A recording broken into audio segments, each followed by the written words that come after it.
मेरी पत्नी मेरे पापा जी की बहुत इज्जत और सेवा करती थी। रोज़ उनके सिर की मालिश करती। पर जब भी मैं ऑफिस से घर आता, मेरी पत्नी वॉशरूम में चली जाती।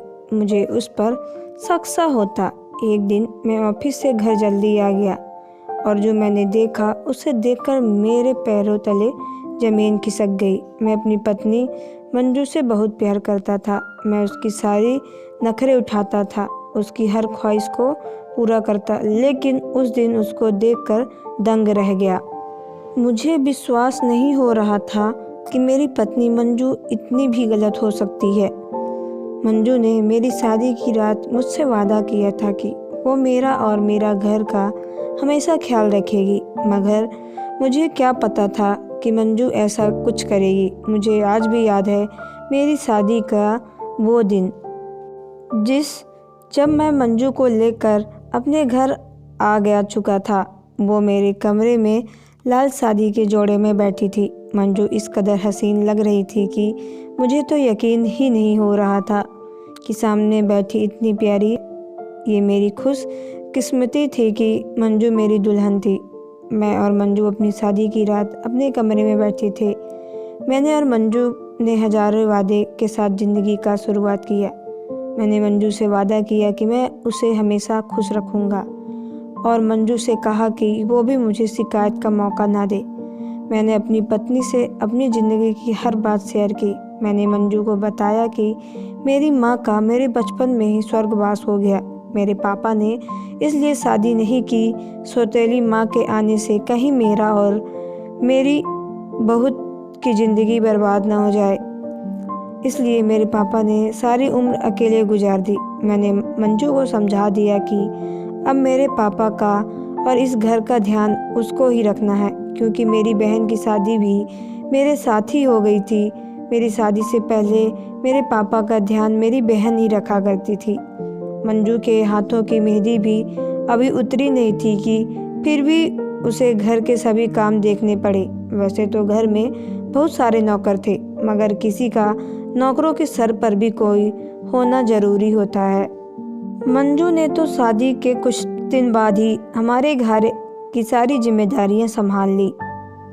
मंजू तो जैसे मेरी ज़िंदगी में एक कृपा बनकर आई थी। वो मेरा बहुत ज़्यादा थी। सबसे खुशी की बात ये थी कि वो मेरे पापा जी का बहुत ही ज़्यादा ख्याल रखती थी। मेरे पापा एक बुजुर्ग आदमी थे।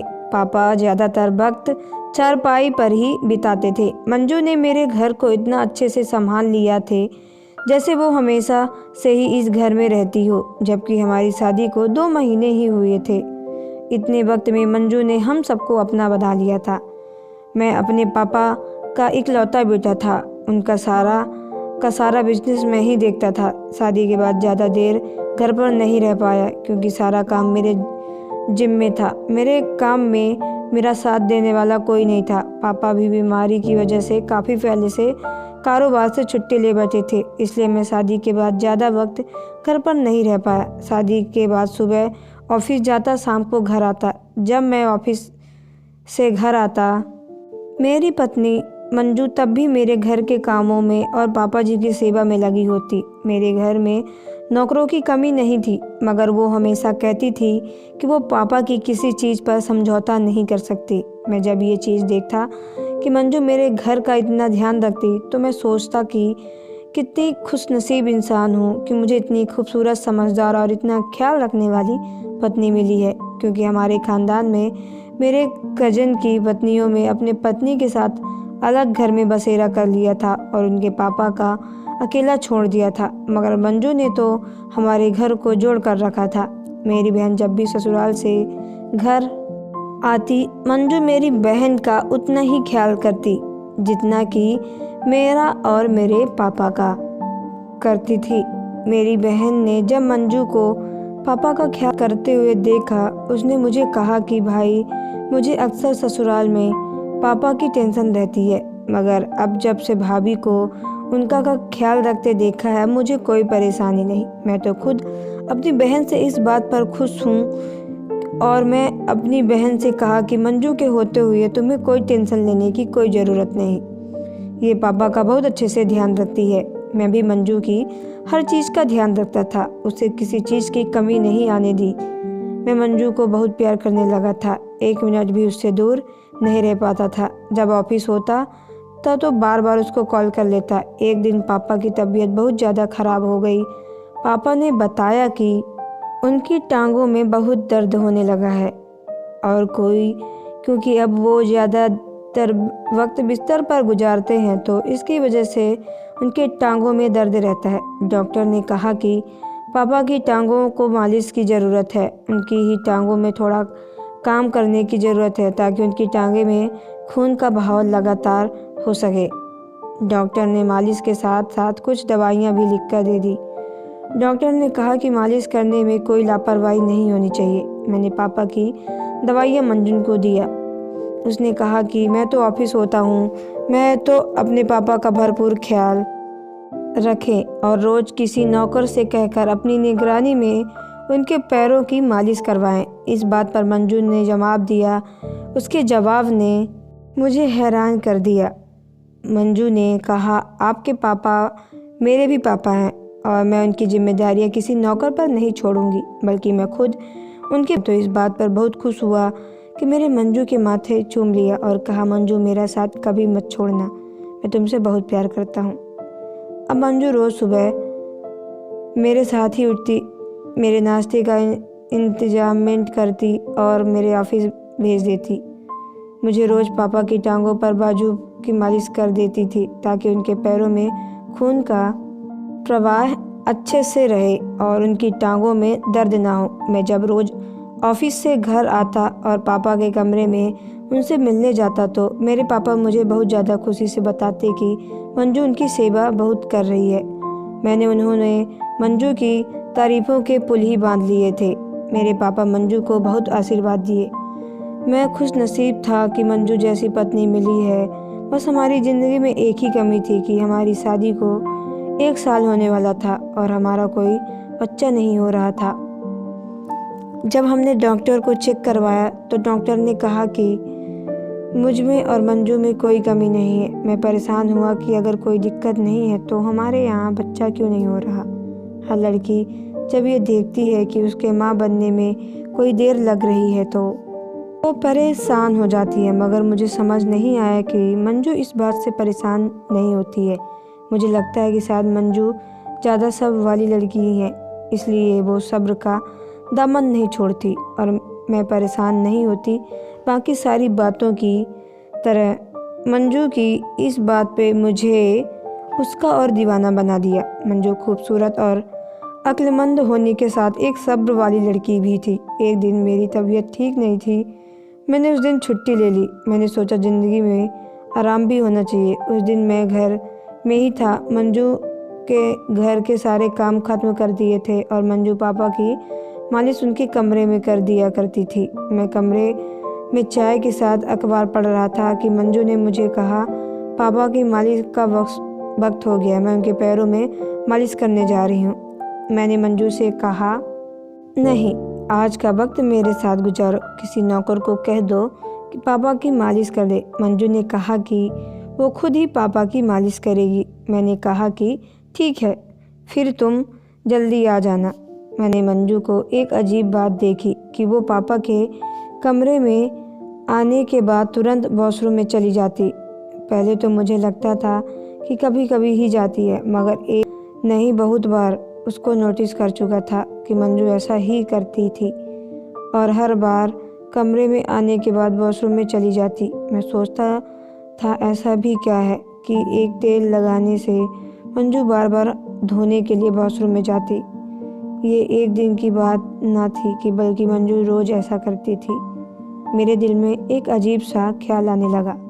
एक दिन मेरी बहन आई हुई थी। मेरी बहन अपने मायके में कम ही रहती थी, मगर अब वो 3 दिन रहने के लिए आई थी। मेरी बहन ने भी मंजू को यही बात महसूस की। पापा के कमरे में मालिश करने जाती और कमरे से बाहर आते ही वॉशरूम में घुस जाती है। मेरी बहन ने भी यही बात नोटिस की। मुझे मेरा शक यकीन में बदलता नजर आया। मेरे दिमाग में ये बात बैठ गई कि आखिर कुछ तो है। ये बात मेरी बहन ने भी नोट की है। अब मुझे ये जानना था कि आखिर मेरी बीवी मंजू ने मेरे पापा के कमरे में ऐसा क्या करती थी, जबकि अगर यह एक दिन की बात होती तो कोई बात नहीं होता। मैंने एक दिन मंजू को फ़ोन पर बातें करते सुना। उसके बात करने का तरीका बता रहा था कि वह अपने घर में बात नहीं कर रही। मैंने सोचा अगली बार जानबूझकर कहूँगा कि मेरी भी बात करा दो। वो अपने घर आ चुकी थी। जब मंजू कॉल पर बात कर रही थी तो मैंने कहा कि मंजू मेरी भी अपने घर वालों से बात करवा दो। तो मंजू एकदम चौंक गई और कहने लगी कि मम्मी का कॉल तो कट गया, दोबारा आएगी तो बात करा दूंगी। मुझे इस बात पर भी शक हुआ। मुझे आजकल मंजू की हर बात पर शक में डाल रही थी। अब मैं मंजू को ये कॉल वाली बात जानने के लिए बेचैन था। एक दिन मैं जानबूझकर मंजू से कहकर गया कि मैं रात को ऑफिस में लेट आऊँगा, मगर ये सिर्फ सोची समझी साजिश की ताकि मैं थोड़ा पहले ही आ चुकूँ।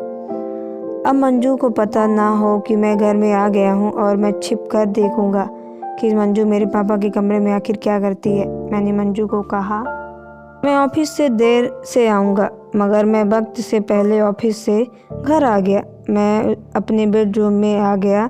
मंजू वहाँ नहीं थी। मुझे समझ में आ गया था कि मंजू पापा के कमरे में होगी। मैं दबे पाँव से उनके कमरे की तरफ जाने लगा। आ रहा था कि मैं ठीक कर रहा हूँ या गलत। मैं अपने अंदर से शक निकालना चाहता था। मेरे पापा इतने सालों से शादी के बिना रह रहे थे। मेरा शक था कि मेरी पत्नी उनके साथ। जब मैं चुपके से पापा के कमरे में देखने गया, मैंने जो देखा वो देखकर दंग रह गया। मैं हैरान था कि जैसा मैंने सोचा था कुछ भी नहीं था। मैं इस कदर शर्मिंदा हुआ कि मैं अपनी पत्नी को समझ बैठा कि मैंने अपने पिता पर शक किया। मैंने देखा कि मंजू तो अब्बू के सिर की मालिश कर रही थी और ऐसा कुछ भी नहीं था जैसा मैंने सोचा था। मुझे ये गलत सोचने पर पहले इस बात पर समझनी चाहिए थी कि मंजू एक शादीशुदा औरत है और घर के काम भी करती है। उसका चरित्र खराब नहीं था जितना मैं समझ बैठा था। जितना खुश था कि मेरा शक गलत निकला, उतना ही खुद आज पर अफसोस कर रहा था। मैंने अपने ही पापा को अपनी पत्नी पर कैसे शक कर लिया। मैं अपनी सोच पर शर्मिंदा होकर अपने कमरे में बैठा था कि मंजू कमरे में आ गई। मंजू ने मुझसे पूछा आप आ गए, और फिर से मैंने कहा कि हाँ मैं आ गया। मुझे आना तो देर से था, मगर कुछ तबीयत ठीक नहीं थी तो जल्दी आ गया। मंजू ने मेरी इस बात पर जो जवाब दिया, उस जवाब ने मुझे एक उलझन पर डाल दिया। मंजू ने कब बताया कि उसे पता था कि आज ऑफिस से जल्दी आ रहा हूँ, क्योंकि उसी शाम मंजू ने मेरी ऑफिस फ़ोन किया था ये पता करने के लिए कि मैं कब आऊँगा। तो ऑफिस से किसी ने बताया कि सर तो घर के लिए निकल चुके हैं। अब मेरे दिमाग में ये सवाल आ रहा था कि क्या पता आज मंजू मेरे पापा ने कुछ किया हो। मंजू को पता था कि मैं आ रहा हूँ। मैंने आज तो देखा वो दिखावा लग रहा था। मुझे लग रहा था झूठ मुझसे अभी भी छुपा है। मैंने अब ठान लिया कि इस बात के पीछे की सच्चाई अब जान कर रहूँगा। आखिर मंजू और अब्बू बंद कमरे में ऐसा क्या करते हैं, मुझे छिपाते हैं।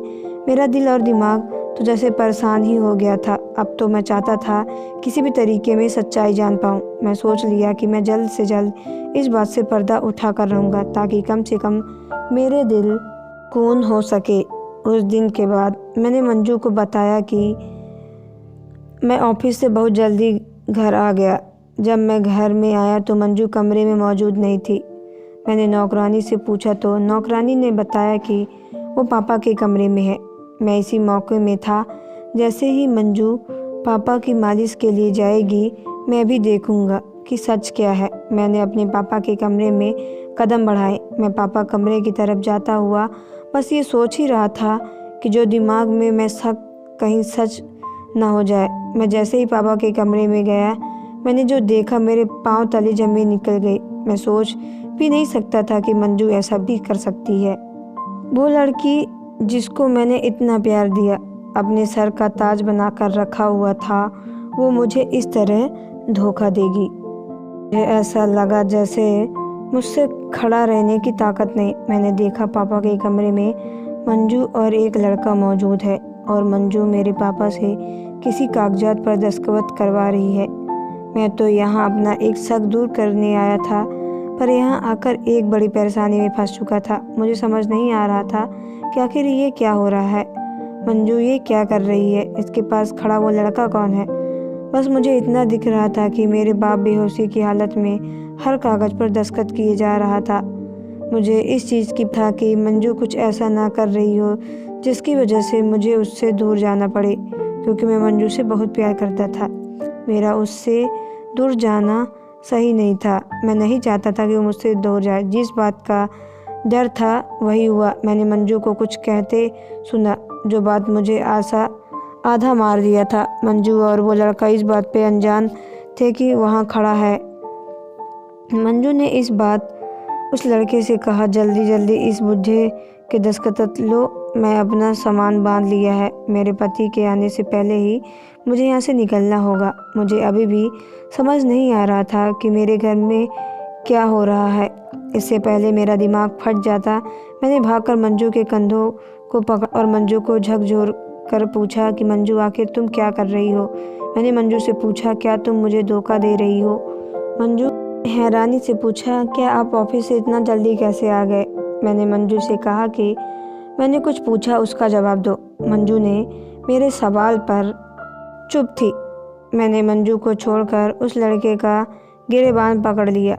मुझे मंजू बार बार कह रही थी कि उसे छोड़ दो। मैंने उस लड़के को पुलिस की धमकी दी और कहा कि सच बताओ यहाँ क्या करने आए थे, वरना मैं पुलिस को हवाले कर दूंगा। मेरी इस बात पर उस लड़के ने डरते डरते बताया कि वो मंजू का आशिक है और वो दोनों मंजू की शादी से पहले एक दूसरे से प्यार करते थे। मंजू के घर वालों ने उसकी शादी उस लड़के से बजाय मुझसे ज़बरदस्ती की थी। जब मंजू को पता चला कि उसकी शादी एक अमीर लड़के से होने जा रही थी, तो मंजू ने अपने आशिक के साथ मिलकर प्लान बनाया कि वो शादी के बाद मेरी दौलत लेकर दोनों घर से भाग जाएंगे, क्योंकि मंजू का आशिक बहुत गरीब था।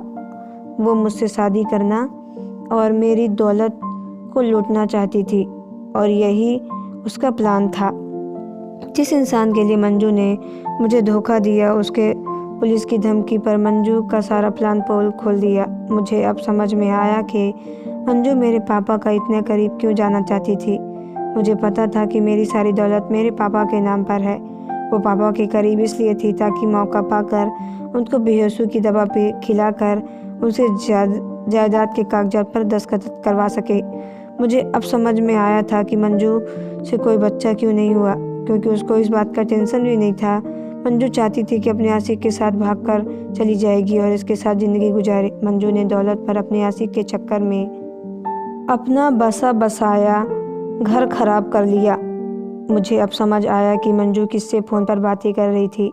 मैं ही बेवकूफ़ था जो मंजू पर इतना भरोसा किया। मंजू ने उस दिन पापा को ऐसी कोई दवाई दी थी कि वो बेहोश हो गए। अगर मैं समझ पर ना आता तो मंजू न सिर्फ मुझे धोखा देती बल्कि हमारी दौलत को लेकर भाग जाती। मैं पुलिस को कॉल किया। मंजू ने मेरे पैरों पे गिरकर मुझसे माफ़ी मांगी, पर मैं उसे माफ़ नहीं कर सकता था। उसने मेरा यकीन तोड़ा था, उसने मुझे बर्बाद किया था। मैं मंजू से इस दिल से प्यार करता था।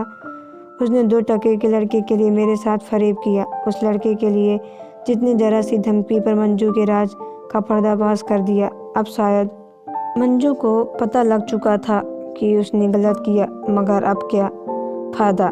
अब वक्त निकल चुका था। मंजू ने सिर्फ एक दौलत और 2 टके के प्यार के पीछे मेरा साथ धोखा दिया। उसने एक बार भी नहीं सोचा कि मैं तो उसे इतना प्यार करता था, उसकी हर ख्वाहिश पूरी करता था। फिर भी उसने मेरे साथ ऐसा क्यों किया? मंजू को उसके किए की सज़ा जेल में मिल रही थी। मैंने बात किसी भी औरत पर यकीन करना छोड़ दिया था। फिर मेरी बहन ने समझाया कि तुम इस धोखेबाज लड़की के लिए अपनी ज़िंदगी तबाह मत करो। तुम अभी भी जवान हो, अपनी आगे की ज़िंदगी के लिए हम सफ़र ढूंढकर शादी कर लो। मैं मंजू को बहुत बार डिप्रेशन में चला गया। मेरी बहन और मेरे पापा ने मुझे समझाया। मैंने भी मंजू के जाने के बाद उसकी टेंशन नहीं ली और बहुत अच्छी लड़की से घर में शादी कर ली। दोस्तों, आपको स्टोरी कैसी लगी कमेंट बॉक्स में ज़रूर बताएं। अगर आप मेरे चैनल पर नए हो तो चैनल को सब्सक्राइब करके बेल आइकन को प्रेस कर लें, ताकि आने वाली वीडियो का नोटिफिकेशन आपके मोबाइल पे सबसे पहले पहुंचे, क्योंकि मैं ऐसी ही स्टोरी आप लोगों तक लाती रहती हूं। तो चलिए मिलते हैं नेक्स्ट वीडियो पे। Okay bye, take care.